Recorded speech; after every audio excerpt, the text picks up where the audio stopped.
साल था 2017। हरियाणा के पंचकुला, पंजाब के फिरोजपुर, बठिंडा, फरीदकोट, मलोट, फजीलका, पटियाला, बरनाला और मानसा में कर्फ्यू लगा दिया गया था। राजस्थान के श्रीगंगानगर में भी हाई अलर्ट था। सिरसा में प्रवेश करने की इजाज़त नहीं थी। सड़कों पर सेना और पुलिस बल के जवान गश्त कर रहे थे। अचानक से पंचकुला में हिंसा फैल गई। सड़कें आग के गोलों में तब्दील हो गई। चीख पुकार मच गई। टकराव होने लगा। टकराव में आमने सामने की लड़ाई थी। एक तरफ जहां एक संत के भक्त थे तो दूसरी तरफ पुलिस बल थे। दर्जनों लोग इस हिंसा में मारे गए, बहुतेरे गायब हुए। गोलियों की आवाज से हरियाणा का पंचकुला दहल उठा था। इस घटना से कई रोज पहले सिरसा के एक डेरे में मीटिंग चल रही थी, जिसमें तकरीबन 45 सदस्य मौजूद थे। मामला था डेरे के प्रमुख संत को किसी भी हालात में गिरफ्तार नहीं होने देंगे। डेरा प्रमुख, जिसे संत कहा जाता था, पापा जी की उपमा मिली हुई थी, जो खुद अपने पिता का लाडला था, जिसे 23 साल की उम्र में ही बरसों पुराने डेरे की गद्दी मिल गई थी। नमस्कार, मैं राजीव चौधरी। पूरा किस्सा समझना चाहते हैं तो साल 2002 की बात है। देश के प्रधानमंत्री थे स्वर्गीय अटल बिहारी वाजपेयी जी। उसी दौरान प्रधानमंत्री कार्यालय में गुमनाम चिट्ठी आती है।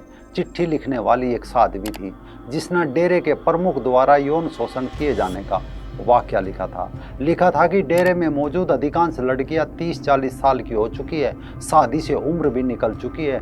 उन्होंने परिस्थितियों से समझौता कर लिया। इनमें ज़्यादातर BA MA है। घर वालों के कट्टर अंधविश्वासी होने के कारण नरक का जीवन जी रही है। हमें सफ़ेद कपड़े पहनने पड़ते हैं, सिर पर चुन्नी रखनी पड़ती है, किसी आदमी की तरफ आंख उठाकर नहीं देखना, 10-5 फीट की दूरी पर रहना महाराज का आदेश है। मैंने एक बार अपने परिवार वालों को बताया था कि यहाँ डेरे में सब कुछ ठीक नहीं है, लेकिन अंधविश्वास के कारण परिवार के लोग कहने लगे कि अगर भगवान के पास रहते हुए भी ठीक नहीं है तो ठीक कहाँ होगा। सतगुरु का सुमिरन किया कर, मैं मजबूर हूँ। यहाँ सतगुरु का आदेश है कि कोई भी दो लड़की आपस में बात नहीं कर सकती, उनका शोषण होता है और डर और बदनामी के कारण कोई भी लड़की बोल नहीं पा रही है। इस चिट्ठी में और भी काफ़ी बातें लिखी थी। चिट्ठी सामने आते ही हड़कंप मच गया। डेरे पर लोगों ने सवाल दागने शुरू कर दिए। डेरे के संत की काली करतूत इस चिट्ठी में दर्ज थी, किंतु अचानक ऐसा हुआ कि 10 जुलाई 2002 को खबर आई कि कुछ अज्ञात बदमाशों ने डेरे के पूर्व मैनेजर रंजीत सिंह की हत्या कर दी। तब ये कहा कि डेरा प्रमुख को शक था कि वायरल चिट्ठी रंजीत की बहन ने लिखी थी। इस वजह से रंजीत की हत्या का शक डेरा प्रमुख पर चला गया। यहाँ तक की चर्चा में आप समझ गए होंगे कि ये डेरा था सिरसा का और इसके प्रमुख थे राम रहीम। कल राम रहीम को रंजीत की हत्या के एक मामले में पंजाब हरियाणा हाई कोर्ट ने बरी कर दिया। उनके साथ 4 और लोगों को भी इस मामले में बरी किया गया है। राम रहीम के बरी होने के बाद कुछ सवाल उठने लगे हैं। इन सवालों का केंद्र बिंदु है न्याय व्यवस्था, जिसे बरसों चली CBI जांच रंजीत की हत्या में राम रहीम को बेबुनियाद बताया गया।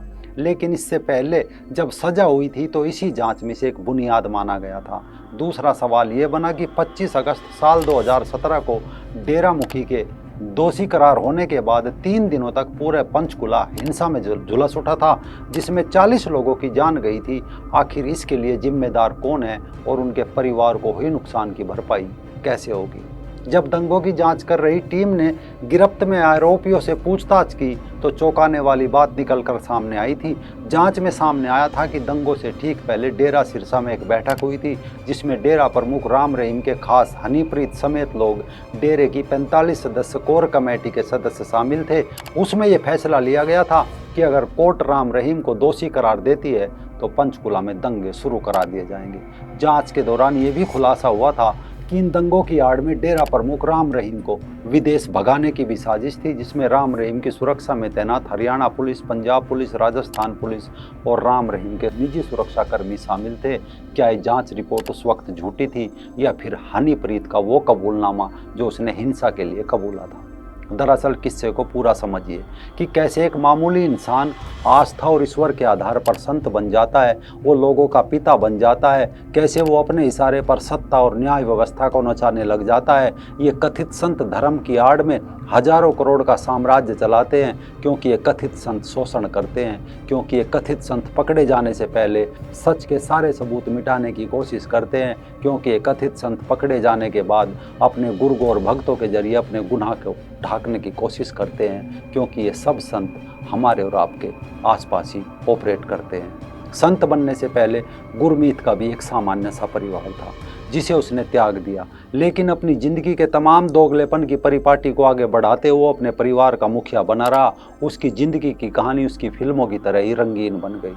गुरमीत का परिवार हमेशा से संपन्न था, कोई किल्लत नहीं थी। उसके पिता मगर सिंह राजस्थान के श्रीगंगानगर में जमींदार थे। माँ नसीब कौर पूजा पाठ करने वाली थी, भगवान से डरने वाली हाउसवाइफ थी। मगर सिंह अपने शुरुआती दिनों में ही डेरा सच्चा सौदा के संपर्क में आ गए थे। इस डेरे की स्थापना बाबा बलूचिस्तानी बेपरवाह मस्ताना जी ने की थी। मगर सतनाम शाह के समर्थक थे। अपने गुरु के धार्मिक विचारों को फैलाने में वो हमेशा आगे रहे। मगहर का बेटा भी गुरमीत धार्मिक प्रवृत्ति का तो नहीं था, लेकिन अपने पिता के साथ रहते रहते वो डेरे के संपर्क में जरूर आ गया था। गुरमीत का एक दोस्त था गुरजंत सिंह। अपने चाचा की हत्या का बदला लेने के लिए उसे जेल हो गई थी। जेल में गुरजंत को खालिस्तानी उग्रवादी मिले जिन्होंने उसे कट्टर अलगाववादी बना दिया। जेल के बाहर आने पर गुरजंत खालिस्तानी आतंकवादी बन गया और तेजी से अपने नंबर बढ़ाने लगा। इसी दौरान गुरमीत पूरे दिन डेरे में काम करता रहता था। उसे जो बताया जाता था वो करता। ट्रैक्टर वगैरह चलाने में भी वो अपने पिता की मदद करता था। सौरभ का एक आर्टिकल बताता है कि 31 अगस्त साल 1991 को मोहाली के फेज 3 में एक एनकाउंटर हुआ था मकान नंबर 127 में। इसके अंदर छिपा था 20 लाख का इनामी आतंकवादी गुरजंत। वो गुरमीत का दोस्त था। गुरजंत और गुरमीत एक ही गांव के थे। ये सितंबर 1990 का समय था। शाह सतनाम ने अपने वारिस के रूप में 3 दावेदार शॉर्ट लिस्ट कर रखे थे, मगर एक रोज अचानक उन तीनों को ही किनारे करके 23 साल के गुरमीत को अपना उत्तराधिकारी घोषित कर दिया। उसका नया नाम रख दिया हजूर महाराज गुरमीत राम रहीम। लेकिन ये सब कैसे हुआ, ये सवाल लोगों के दिमाग में था। दरअसल गुरजंत को अपने और साथियों के हथियार छिपाने के लिए, छिपने के लिए, विदेश से पैसा मंगाने के लिए एक ठिकाना चाहिए था। वो ठिकाना था डेरा सच्चा सौदा। इसीलिए उसने गुरमीत को बल दिया। एक रात गुरमीत ने डेरे का दरवाजा खोल दिया। गुरजंत कई आतंकवादी साथियों के संग अंदर आया। ये सब शाह सतनाम के आवास पर पहुंचे। उनको सोते हुए जगाया और कनपट्टी पर बंदूक लगाकर धमकाया गया। इसके कुछ दिनों बाद माइक पर गुरमीत को वारिस बनाने का ऐलान हो गया। हजूर महाराज गुरमीत राम रहीम। हालांकि गुरजंत को बाद में सुरक्षा बलों ने मोहाली में मार गिराया था, लेकिन डेरे का नया मुखिया पिछले संतों की तरह सादा जीवन, उच्च विचार वाला नहीं था।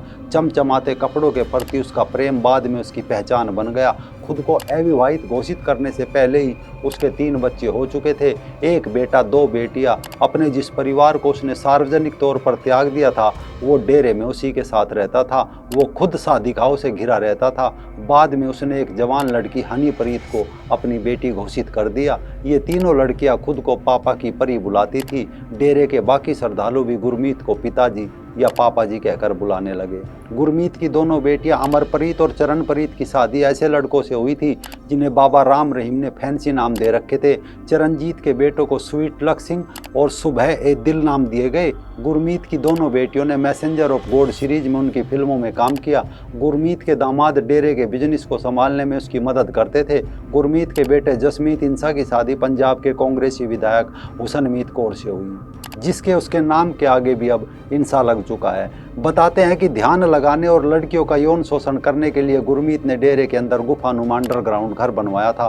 राजाओं के महलों में होने वाले हरम की तर्ज पर वो अपनी शिष्याओं से किसी भी लड़की को चुनता और फिर से अपनी देह और समर्पित करने के लिए कहता। इन लड़कियों को डेरे में ही रखा जाता था। उन्हें इंतजार करना पड़ता था कि कब उनकी शादी डेरे के अंदर रहने वाले किसी पुरुष श्रद्धालु से करा दी जाएगी। वो पुरुष श्रद्धालु जो गुलामों की तरह गुरमीत के आदेश मानते थे। डेरे के गुंडे इन लड़कियों पर निगाह रखते थे और ये कोई रहस्य की बात नहीं थी। गुरमीत के प्राइवेट क्वार्टर्स की सुरक्षा में उसके गैंग की वो लड़कियां हमेशा तैनात रहती थी जिन पर वो बेहद भरोसा करता था। अगर आप आचार्य चतुर्सेन शास्त्री का प्रसिद्ध उपन्यास गोली पढ़ेंगे तो यही हाल भारत की रियासतों के राजाओं के थे। जहाँ दासी को गोली बोला जाता था, उन्हें राजाओं के ऐशो आराम के लिए खुद को समर्पित करना पड़ता था। इस उपन्यास को चतुर्सेन ने सरदार पटेल जी को समर्पित किया था, ये कहते हुए कि इन रियासतों का अंत करके न जाने कितनी गोलियां अर्थात दासियों को आजीवन कैद से मुक्ति मिली थी। राम रहीम की गिरफ्तारी के बाद डेरे का भी हाल जांच में ऐसा ही बताया गया था। डेरे के अंदर बलात्कारी किसी गलती की माफ़ी के जैसा होता था।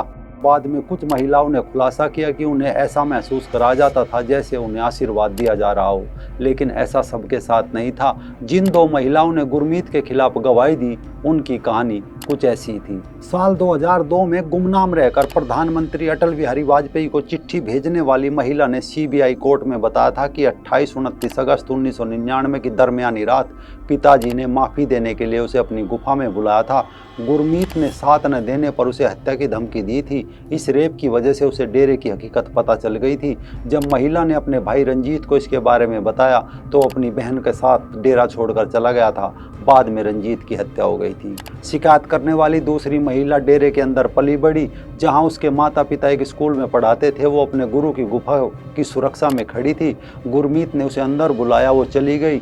वहां उसने देखा कि उसके पिताजी बिस्तर पर नंगे लेटे हैं। अंदर तक डर चुकी उस महिला ने भागने की कोशिश की। जब तक देर हो चुकी थी उसका बलात्कार किया गया और कोई भी उसकी मदद के लिए नहीं आया। बाद में वो किसी तरह भागने में कामयाब हो पाई। सीबीआई कोर्ट में उसने अपनी पूरी कहानी सुनाई थी। डेरे के अंदर और भी महिलाएं थी जो नाउम्मीदी और डर की वजह से चुप रही। उस राक्षस ने अपनी बेटियों की शादी करके उन्हें अयाशी की ज़िंदगी दे दी थी, लेकिन जिन लड़कियों को अपनी बेटी कहता था उन्हें शिकार बना था, उनके साथ गुलामों की तरह सलूक करता था। उनके पास इतनी हिम्मत नहीं छोड़ी थी कि वो नज़र उठाकर जी सके। आज तक की एक रिपोर्ट बताती है कि गुरमीत राम रहीम के खिलाफ बोलने वालों को मारकर उनके शवों को डेरा सच्चा सौदा परिसर के अंदर की ज़मीन में दफना दिया जाता था। तलाशी से पहले राम रहीम ने डेरा सच्चा सौदा ने ज़मीन के नीचे कंकाल होने की बात स्वीकारी थी, लेकिन जब सत्ता को समर्थन हो तो आरोप और सज़ा, न्याय व्यवस्था राजनीति में बदल जाती है। लेकिन सवाल रह जाते हैं कि आखिर पहली जांच झूठी थी या दूसरी जांच झूठी। हालांकि रेप, मर्डर और बधिया करना जैसे आरोप अभी उस पर बाकी है। हालांकि गुरमीत राम रहीम को एक केस में राहत जरूर मिली है, लेकिन उनके अपराधों की फेहरिस्त अभी लंबी है।